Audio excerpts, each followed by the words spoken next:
Good afternoon, everybody. This is Phil Bell, Enterprise B, PB Chris, Mr. 645, a highly trained rail enthusiast who is blessed to hold the E. Hunter Harrison Chair here at the Bell Institute for Advanced Railroad Studies, where there are no degrees because the learning never ceases. And you can tell we are not behind this, which isn't here, the Brunswick Green PLB microphone. We're actually at the Greenberg's Train and Toy Show in Edison, New Jersey, and I am here with my good friend Mike Allen, who is a longtime friend, a great rail enthusiast, and somebody who is an amazing part of our industry. So Mike, welcome to the All Aboard podcast. Thank you for joining us today.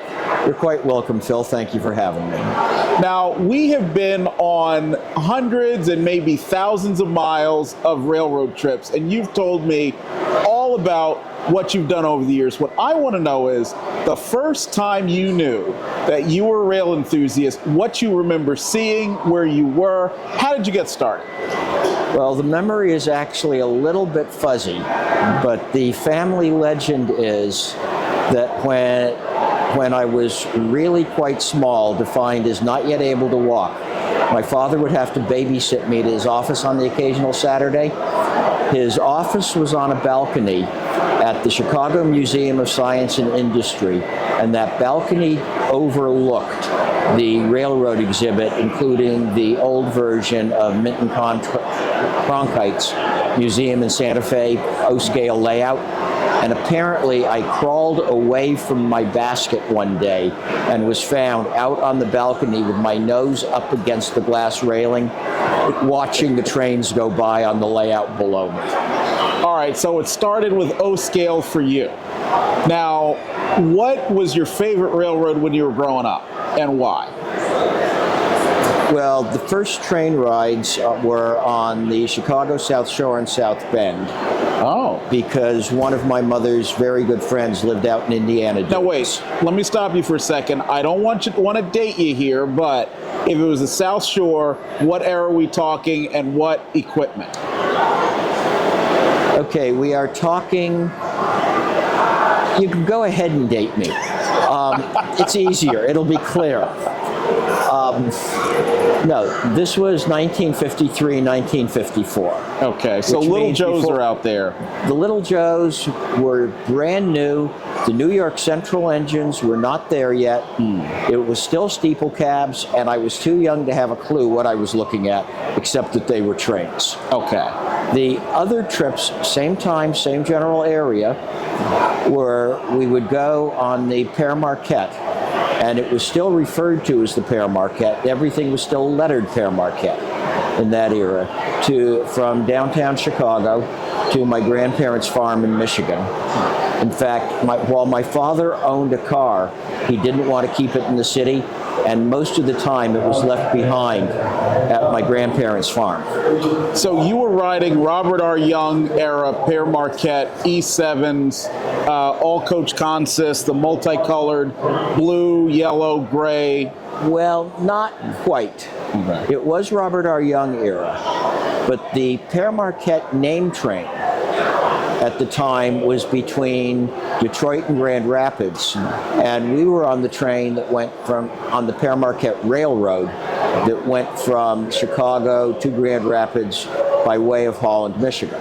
Okay. And it did not have initially the nice new cars that had been purchased for Detroit Grand Rapids.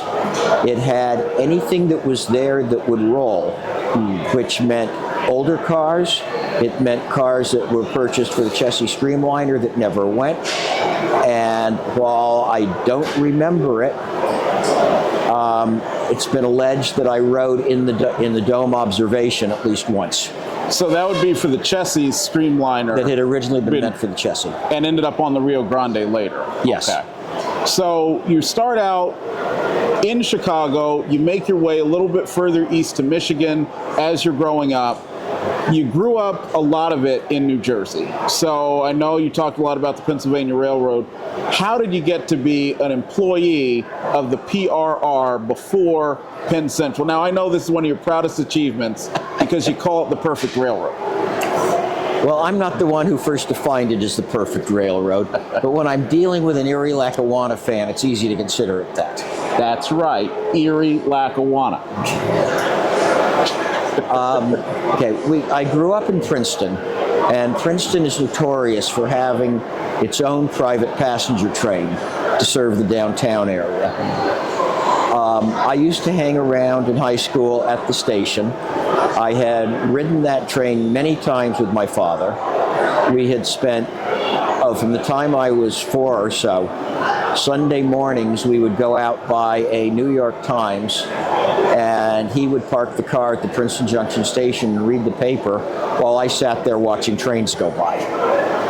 Very, very satisfying morning for both of us. When I was 15, this was the 67-68 school year. It was before the Penn Central merger. I got offered a temporary, casual, under the table, paid in cash job over Christmas vacation, helping the station agent at Princeton move packages around.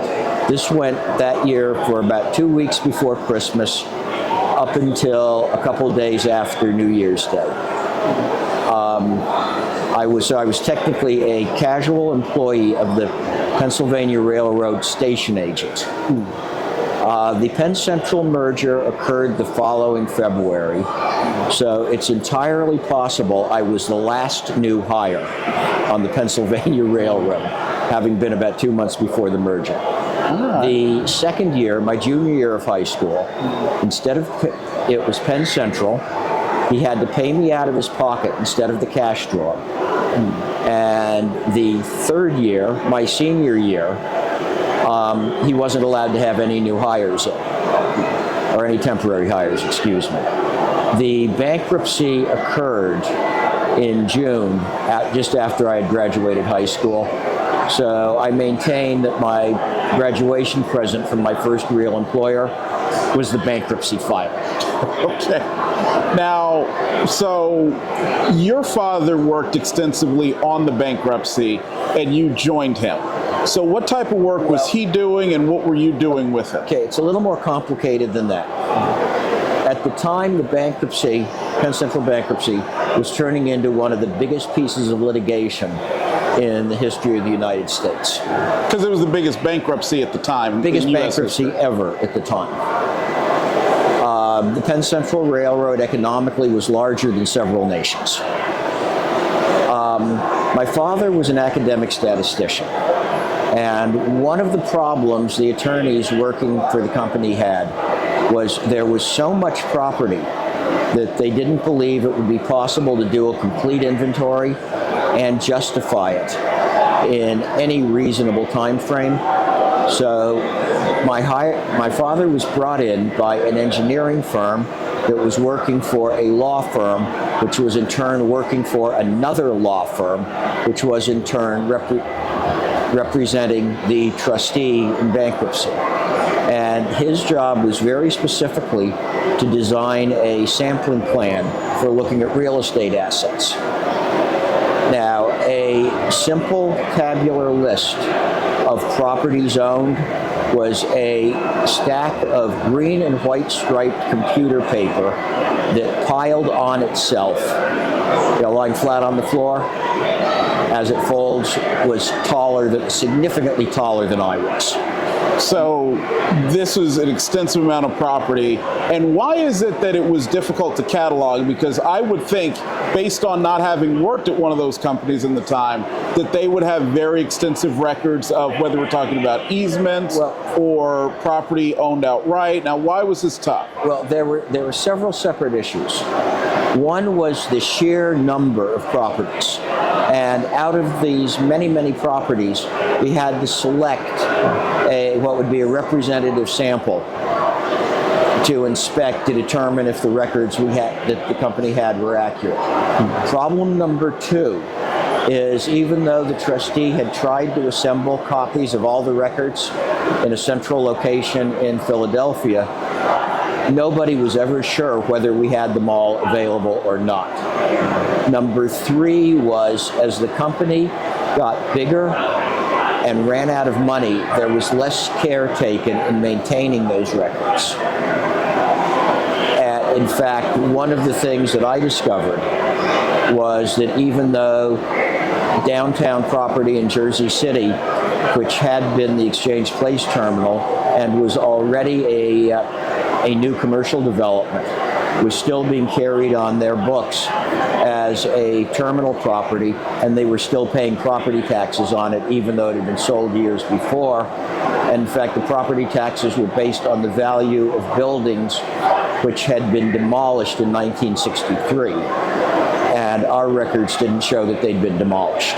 So the Pennsylvania Railroad in this case, and this, you could really say this is one of the sort of things overall that contributed to Penn Central's bankruptcy, because as we do know from just looking at a lot of documentation in the public domain, it's a very labyrinthine company, a lot of subsidiaries that were either former operating railroads or property holdings or otherwise. So you're basically digging through this and you're finding some of these things, and I'm sure this was not the only one. But is it safe to say that this was a problem that went on over decades and not just in that short 2-year period? I'll go beyond that. It went for over a century. If you just look at the area where I grew up, around Princeton and Kingston and Rocky Hill, New Jersey, excuse me, for the switch engine that handled local freight to handle Princeton on the branch and then handle the quarry in Rocky Hill required it to move over 4 different railroad companies.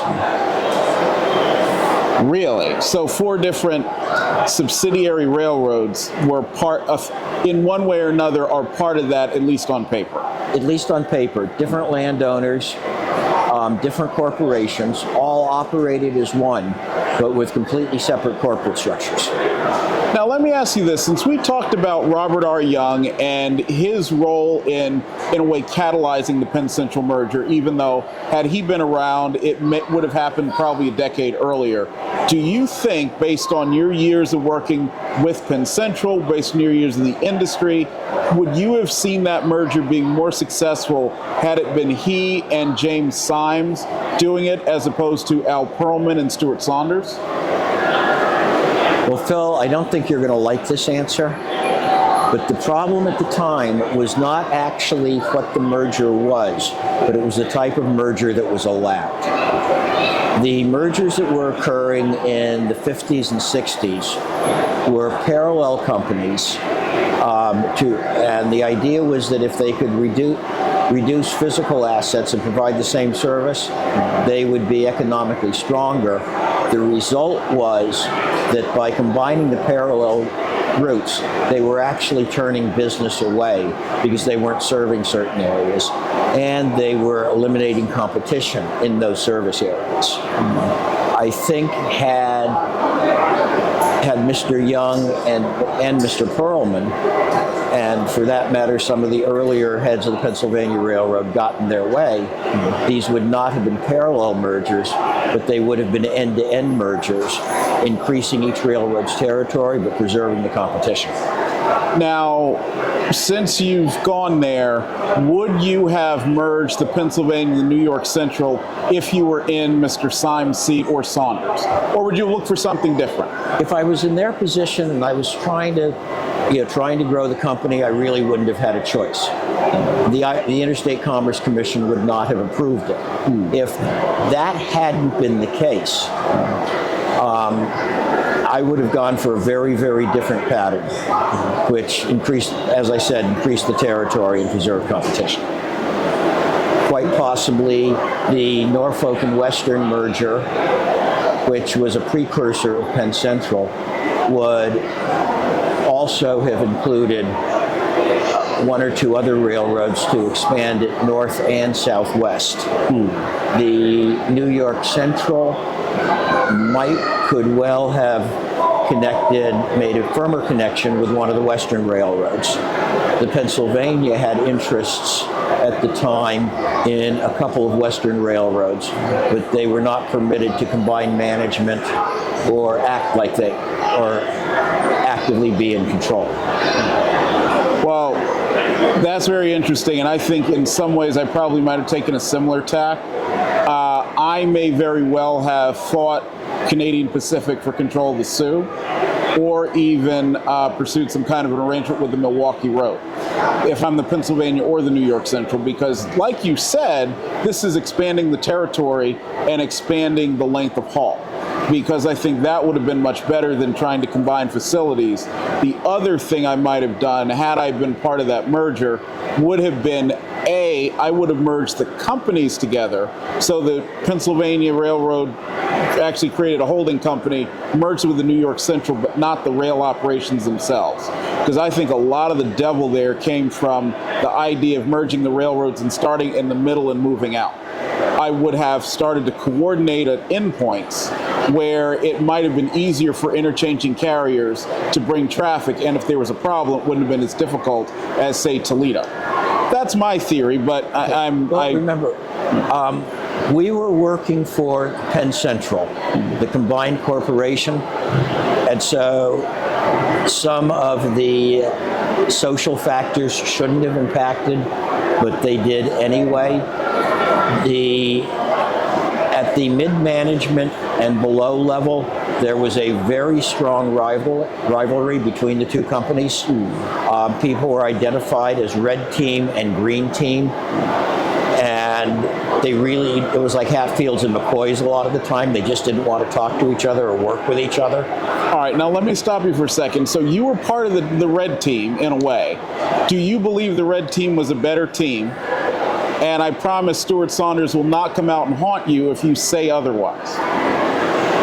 They were all competent railroaders who knew how to do their jobs. Okay. They had different jobs. They had different issues to work with. So they were not the same. But even if I can claim I was red team, I don't think that the red team was intrinsically better than the green team or other way around. These were guys who were just really trying to do their jobs as they saw them and were being directed. So now moving on, you worked in a variety of short lines. Talk to me about your short line experience. How'd you get involved in that? And what was the most interesting thing you did in working with short lines? Well, my involvement with short lines as an active railroader actually began while I was in the Army, because I was assigned to a facility in North Carolina that had not only significant terminal trackage, but had its own line haul railroad. And that line haul railroad acted as a haulage carrier for CSX to serve some commercial facilities that were adjacent to the military post.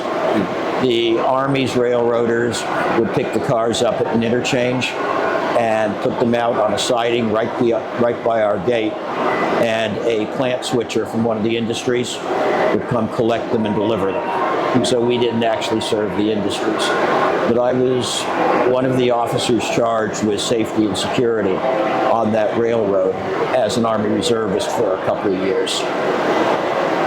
A later Army assignment put me at another port with many of the same issues, even though we didn't have the line haul railroad.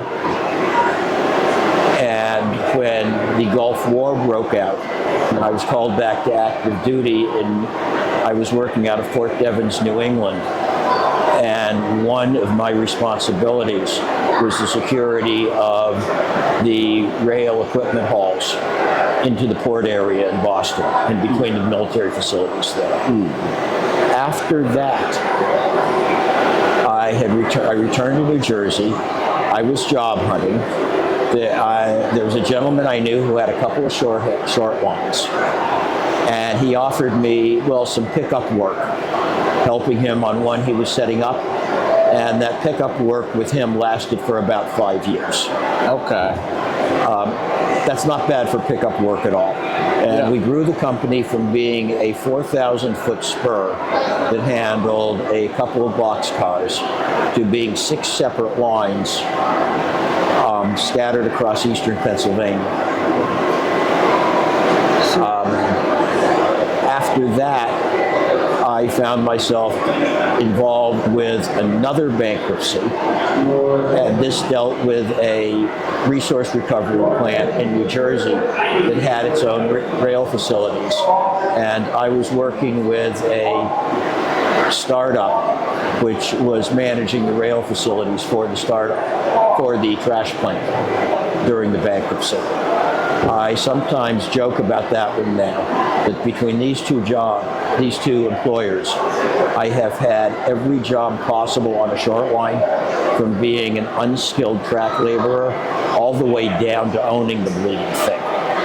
Wow. Okay, so that was pretty extensive. Now, if you were in the short line business now, what would you say are the biggest holes that need to be filled, and where and what could short lines be doing better?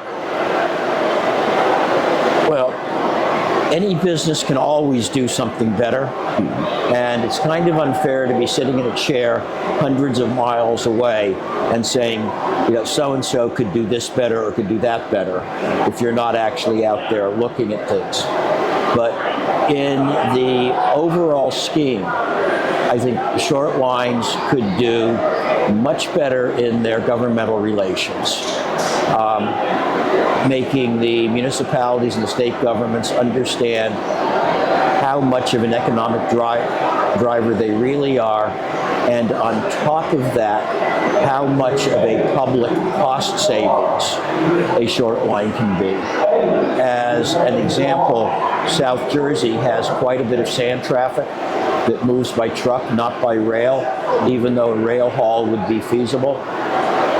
And if it were moved over to a rail haul, the highway maintenance expenses that would no longer be necessary because of the trucks would be far less than any possible state cost to rehabilitating the railroads.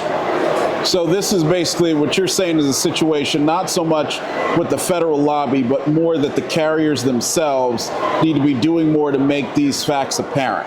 Because I know, this is how we met. For those out here watching us on CP5 Cam, Mike and I got to know each other when I was working for Go Rail, and I was looking for supporters in South Jersey. And Mike had been working with a variety of the short lines, and he gave me a real in-depth education about not only the trackage and the operations in South Jersey, but also a lot of the challenges that were being faced. And so this is something that is still an issue in some form, although I assume by now, because it's been more than 10 years, there has been some improvement. But you would like to see more. Some, but not enough. Okay. The small railroads do not have their own lobbying staffs as a rule. The federal relations are handled primarily by the American Short Line Association, which is responsible to the industry globally rather than an individual company.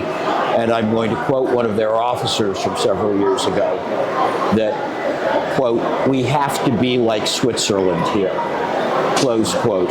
They can't play favorites. The firm I'm with now does quite a bit of economic consulting and litigation support, which is where I am primarily. And we were looking at a property issue where a carrier had gone bankrupt. The property was available. There was not much freight traffic on it at all. Much of it went through a very scenic state park. And there was a very strong movement sponsored by a top flight nonprofit to acquire the railroad property and turn it into a trail and then integrate it with the state park system. Among the issues that were involved was at the far end of this railroad, there was a former mine where there were several million tons of mine tailings that include various heavy metals, and they had been used years ago to fill in a lake. There has been a considerable amount of discussion over the years about removing them from the lake in order to restore it. The question then became, what do we do with these mine tailings and how do we get them out of here? which really had nothing to do with our putting a value on the railroad right-of-way. But we had to look at that. And one of the things that came up was that the volume of material in the lake, if we moved by truck, and we ran several scenarios of tonnage and time, but basically to empty the lake, you would have trucks running nonstop 24/7 down a 2-lane backcountry road and some very pleasant small towns in the woods for somewhere between 5 and 10 years. And after and that's assuming nothing breaks down or has a problem, yeah, which of course we know. Correct. That's assuming everything. Yeah. That's assuming everything is done right with no problems, and that just never happens. Faced with the idea of not being able to get across the street in his hometown, the senior attorney for the environmental nonprofit looked across his desk at me and said, "Michael, I think maybe we're changing our tune on this. I want to keep the railroad in place." So basically, you showed how beneficial railroading, whether we're talking about short line or Class 1, can be, and how strong can compete with trucking under the right circumstances. Right. But the way to get there is being enterprising, whether it's on the side of someone like you that's with a consultancy, whether it's on the side of the companies themselves, or even getting the folks in the transportation planning to open up and look at all scenarios. Yes, it's looking at the global picture, not just the micro picture of what my direct costs are going to be. All right, now before we conclude, I'm going to ask you one question. It's going to be real tough, but I want to hear your answer. Right now, when you leave this podcast, if you could get on one train anywhere, anytime, any era, what would it be? Where would you go? What class would you sit in? Coach, sleeper, you name it, and why? Phil, that's actually an easy answer. Okay. Get me a copy of Trains We Rode, open it to a random page, and point at that page. Wow. Okay. That's pretty good. Now, the thing is, I couldn't even answer that question, so I'm glad you could. But anyway, I want to thank everybody for joining us. This is the first episode of Season 2 of the All Aboard podcast. So, of course, we will be back with you Monday and Wednesday each week at 12:05 p.m. So make sure to tune in, whether you're on YouTube, Rumble, Spotify, Apple, you name it. Share, like, and send to your friends. And as always, if you have any topic you'd like us to cover or anyone you'd like us to talk to, shoot me an email, and it's easy. Info, I-N-F-O, at allaboard.media. Thank you for choosing All Things Trains, and we will see you down the main line. I'm going to want to review this. I don't